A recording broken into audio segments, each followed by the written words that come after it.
Kabouya. Si la constitution de la République du Congo est maudite, donc le président public l'est aussi. Dans ton raisonnement, parce qu'il y a ce qu'on appelle logique formelle, les syllogismes. Je ne sais pas si vous l'aviez étudié. Excusez-moi, c'est avec beaucoup de modestie que je vous dis. Le président de la République, là, tous les actes du président public ont effet sur la Constitution et la Constitution a effet immédiat sur la vie du président de la République. C'est un mariage juridique. Donc, si la Constitution est maudite, celui qui a prêté serment sur la même Constitution doit l'être aussi. Ça c'est de 1. De 2. Votre parti politique là, que vous appelez IDPS, qui a obtenu l'agrément en 2009, parce qu'avant, vous viviez comme une milice. En 2009, Joseph Kabila, fin. Donc, votre parti politique IDPS a pour fondement juridique la Constitution qui consacre le multipartisme. Donc, si la même Constitution qui consacre la création, l'existentialité juridique de votre parti est maudite, donc votre parti l'est aussi. Ça, c'est de 2. De 3. Tous les ministres que le président a nommés de l'IDPS, au nom de la Constitution maudite, doivent aussi être maudits. Par conséquent, M. Kabouya, tu as été nommé informateur par le président au regard de l'article 78 de la Constitution maudite. Tu l'es aussi. C'est ça le raisonnement. Donc, si la Constitution est maudite, l'informateur a pour origine, a pour fondement juridique la Constitution en son article 78. Et en posant les actes comme informateur, M. Kabouya, tu étais aussi maudit. Vous voyez l'importance, avant de prendre la parole, de demander conseil. Vous allez très mal avec cette affaire.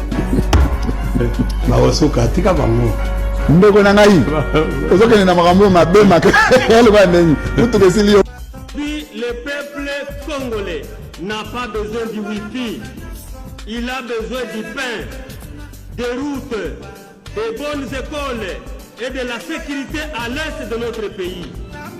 Honorable Président, un cerveau affamé ne peut pas chatter. Estimés collègues, une vendeuse de tomates à Kitambo m'a posé les questions suivantes.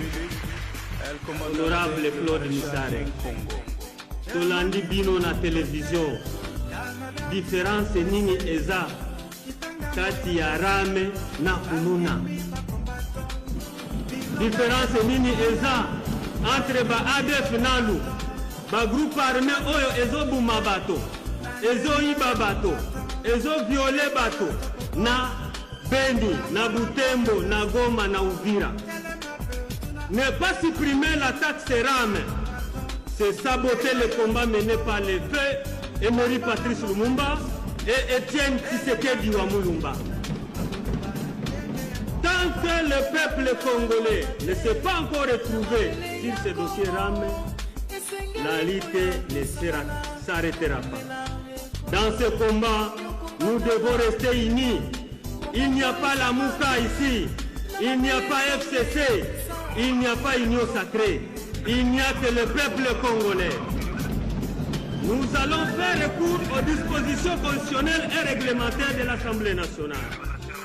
Le refus manifeste de supprimer la taxe rame est une preuve éloquente qui démontre que le peuple congolais ne peut rien espérer du ministère des Pétentiques dans la matérialisation de la... Likambo to mona ngolo kwa lisiki. Le pôle abino popo ebaki bazui Congo fuba koma na Kisasa. Non. Ceux qui goma bazana problème, eza Kisasa. Ceux qui masisi bazana problème, eza Kisasa. Ceux qui walika les bazana problème, eza Kisasa. Nous sommes un corps. Quand le doigt est malade, c'est les pieds qui l'amènent à l'hôpital. Les yeux surveillent pour que les doigts ne trébuchent point. Mais devant le médecin, c'est la bouche qui parle. Nous sommes tout un corps. Mais on nous autres, nous sommes Musapi ya ezaba vina ye musapi abana. Même si le kolopé comme ya papa, nga muno komtona zo boeza makama makolo asala makamna. Libumpe beli ba est-ce que nazo expliquer comprendre que za libumu zala nongaide. Oyo koyoka pas si jour ko makama monoko. C'est ça le problème avec nous les Kinois, nous le Congolais. Vous rendez compte que je vienne ici étaler nos problèmes internes? Un homme d'État ne peut pas tout dire sur la place publique. Tozalaki kotambola, tozalaki misato nagu, toyebanaki maso ya mokili. Je te regarde droit dans les yeux. J'ai passé de très bons moments avec Ndeko Jean-Marc. Tokabonaki pona nini, Ndeko Jean-Marc ayebi yango. Je ne peux pas vous dire de quoi s'agit-il, mais biso moko toyebi secret ya Kambwana. Mantongi, eletaki biso betae. Félix Tshisekedi, au jour d'aujourd'hui, ne gère plus l'UDPS. Toyebanaki maso ya mokili. C'est pour vous dire que tozaki na ba rapprochement ya makasi. Tokabonaki pona nini, Je vais vous dire. Ça ne sert à rien de vous battre pour des morceaux de terre alors que c'est l'East African Communauté qui deviendra notre pays en fait. Donc, chers compatriotes, veuillez vraiment continuer à suivre la voie de la raison comme vous avez commencé. Ne vous méfiez pas de moi, ne vous méfiez pas du gouvernement, parce que nous ne sommes pas là pour vous faire... Si jamais l'UDPS devient à la tête du pays, vous croyez que vous allez changer quelque chose au pays? Parce qu'aujourd'hui, le pays se trouve dans un état, je dirais, catastrophique. Est-ce que vous croyez que vous, l'UDPS, vous allez quand même changer l'état du pays? Mais on changera nécessairement parce que, je répète, qu'on doit mettre sur pied un état de droit. Un état de droit, c'est celui où tout le monde respecte la loi. Ce n'est pas pour rien qu'on fait des constitutions. Et l'UDPS, ce sera le premier parti à respecter la Constitution et la loi. Et dès qu'on respecte la Constitution et la loi, sachez qu'à ce moment-là, c'est en fait la participation à la gestion du pays de l'ensemble de notre peuple. Dans la liberté, dans la justice, il n'y aura pas de discrimination. Déjà par ce fait-là, c'est déjà un grand changement. Parce que le pays n'est pas construit par un gouvernement, c'est par l'ensemble de la population. Balouba, Bakimokonzi, plus tard, ils sont tellement tribalistes que les lois va jouer Imperium, so va jouer en Lelo, Mboka et Kopanzana, Muluba Azali trop tribaliste. Donc, former les niveaux plus tard à Joachimokonzi, Kassi Lelote. Mais Bande Konangai. Qui est celui-là qui va m'interdire, moi, le garant de la nation, à ne pas faire ça? Quand je critique la gestion de Félix, c'est négatif. J'assume mes propos. Personne ne peut me condamner. C'est ma bouche qui parle. Totambolaka, tozomona comment est-ce que bakongomane va souffrir. Otolobate. Bino bosawa nagaka Fati Beton, tout en bagage, Fati Beton, tout en bagage avec quoi? La province la souffre.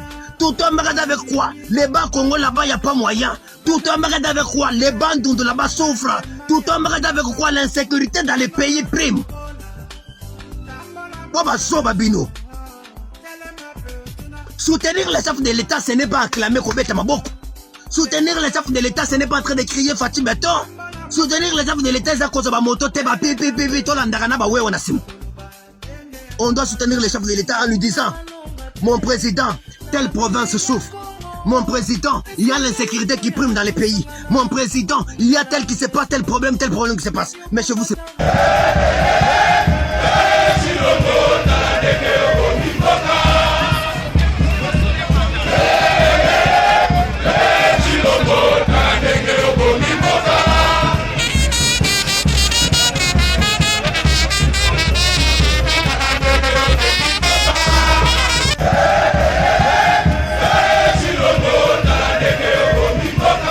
Bande kutoloka loyembo obo ketuambo aimbi. Ikambo toyeliawa, ikambo ya constitution, soi-disant ya république démocratisée. Naseka Félix Tshilolo, Ndoki, Tshilolo vampire, Tshilolo manipulateur, Félix Tshilolo tribaliste, Félix Tshilolo séparatiste, Osuki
mai ya komela Kinshasa ya mone ekufa inondation partout fula soki ebeti na Kinshasa okoyeba to Kinshasa ya maréchal Mobutu to ya papa Kasamu to ya papa Kuba Félix Tshilolo na ero yo kaba mabele ya Binembo epai barwandais na ero yo kaba mabele ya Binembo opesa ko bato Félix Tshilolo mboka eza ya komwangana mboka epanzana natuna yo Félix Tshilolo wapi kunakana aza moto ya lokuta ateka mboka wana kosimba constitution na te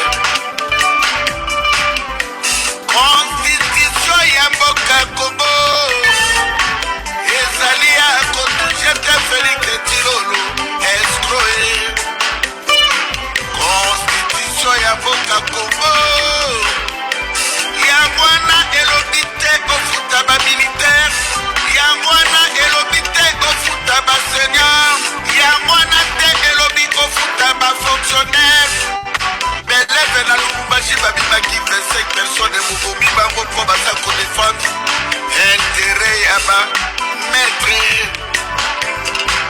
na Matadi beleve babimi kobeti bango masasi Félix Tshilolo dégage okende mabele ya Congo elingi yo te escobondo peuple congolais balingi yo te na tete ya mboka na biso Félix Tshilolo tokobengana yo mpe tobengani yo. Aujourd'hui aussi, c'est un autre jour. Daïla.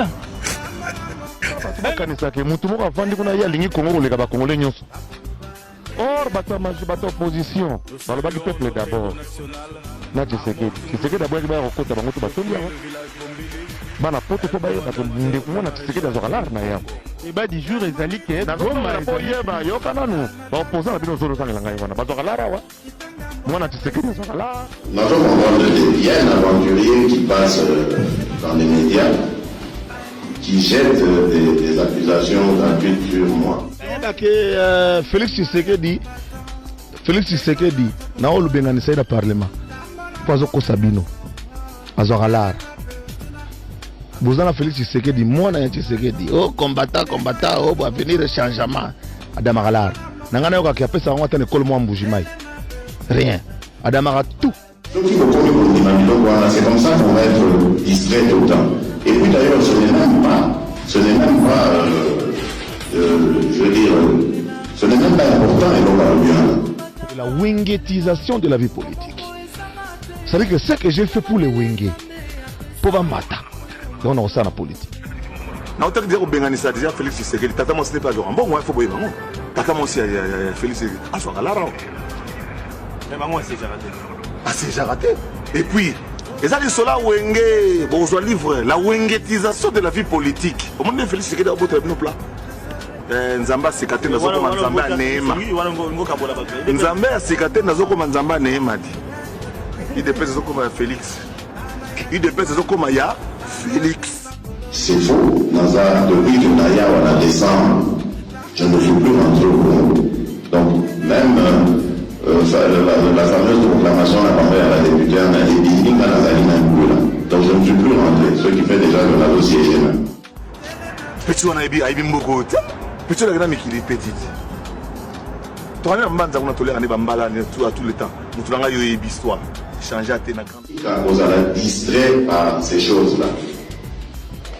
Vous avez l'habitude, lorsque des gens sortent comment je veux dire, des accusations, on va dire ça comme ça, sur des gens, vous n'avez pas peur. Député à la palette, député à la carte, député en piaquer. Même toute opposition, tant qu'on a 50 000 à l'iboussa sami. On peut parler. Ayoka et il y a le voilà, Kabila, il y a ça depuis la 2006, donc moi ça me fait dire que c'est que ça clair. La wingetisation de la vie politique. C'est-à-dire que les députés opposition vont piaquer et nyama. Donc à chaque étape, avant ça, moi j'ai vu ça d'ailleurs sur internet, le fameux Babita Mazola, non, Félix Akimi Napoto. Parce que ça va 4 millions, la première, elle va faire il a sorti à Premier ministre, et sur les 4 millions, comme il y a une place qui démarche, on a eu 2 millions à 10 000 ans, et puis papa n'a eu. Ah, mais là, on a ça la lutte, on a gagné un bon problème. Alors, non, c'est bon, c'est quoi, par quel moyen la zone. Donc, c'est à eux de démontrer comment est-ce que je peux faire en étant ici en Europe. Là, quitte à Napongo, là, qui est enfin, je ne sais pas. Je ne peux pas accuser, je ne pas prouver la et c'est là que je dis, pourquoi les administrations ne vous laissez pas distraire? On a combat dans les autres locaux, mais ça n'a rien à voir. Aucun Hollandais, un aventurier, qui a l'habitude de parler, de dire des bêtises sur les gens.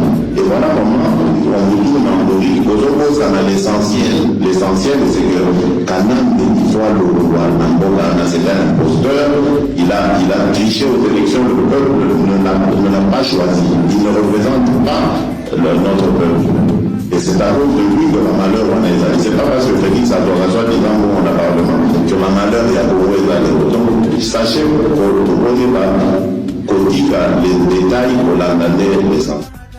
Ça a un virement à transfert $6,250 par mois. Ça a 4 000 €. Ça vous continuez à combattre. Combattez toujours, combattez, continuez à combattre. Combattez, la vie va vous combattre après. T'as la souki au commune, on n'a pas à 18 ans, comme continuez à combattre. Mais Félix, c'est que d'abord 6 000 par mois, x 12, x 5. Je vous défends de faire le calcul. Oui, mais bon, après tout, ce qui fait dans un bon, les gens je suis député, il ne faut pas l'oublier. La limite, ce qui m'a dit, la compte dans la limite. J'ai le droit de le voir, mais ça ne m'intéresse pas. C'est pas.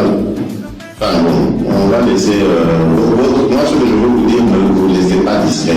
C'est. On est à la détail, ça n'a rien. Pas l'opposition de tous ces dialélistes ici qui portent les mounières et pour justement. À lui d'épaisse, toi tu peux faire la contradiction. À lui d'épaisse. Tu peux contredire, tu sais que. Fatih Toto Marché. Antoine Félix et Chulombo Toto Marché.